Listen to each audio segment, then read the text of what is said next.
exactly my forte, so apologies in advance, I'm setting that bar pretty low. So Noah had asked me, hey, did you check your email?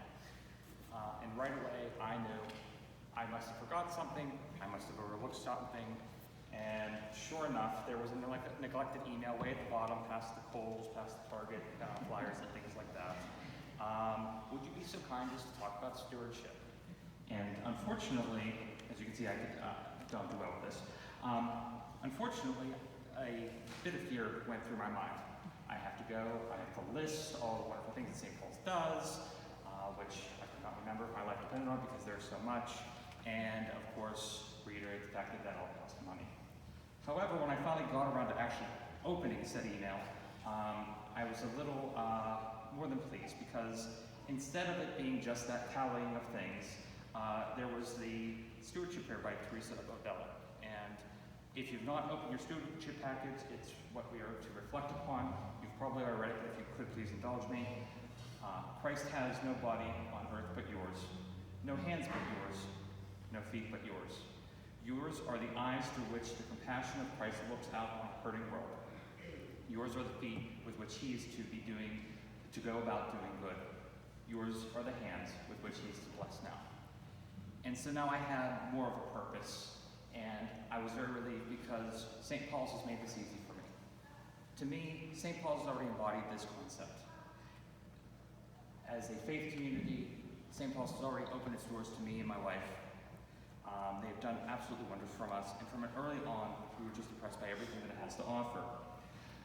Don, being a musician and drawn to this place to begin with, was absolutely amazed by the caliber of the music program that is here, and as a professional musician playing all over Pittsburgh, it is the subject of conversation.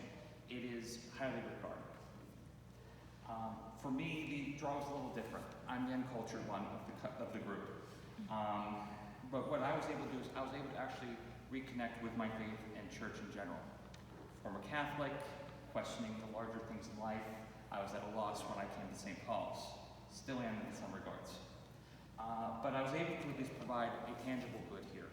I was able to have opportunities to serve, whether that was being part of the fish fries, organizing pig roasts, lemming when I actually decided to show up. Sorry, Rich. But things of that nature. This alone, by being part of this family, should be enough for me to be able to say that we should be working together, striving together to make sure that St. Paul's continues with this mission.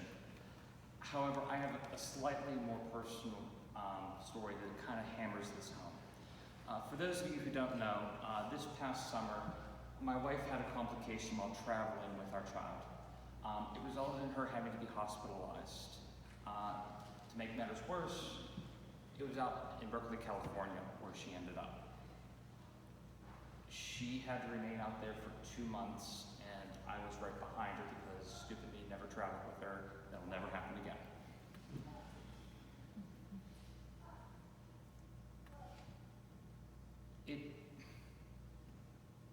Within days of me just releasing it to certain folks, St. Paul's was already outpouring in every way imaginable. Financially, through prayers obviously. The amount of generosity that was shown to us was just phenomenal. We couldn't have been able to survive California without St. Paul's. So for me to be able to stand up here and say that we should be working with the stewardship plan this year, I have no qualms about that. Already St. Paul's has done so much for me and my family, and I'm going to look to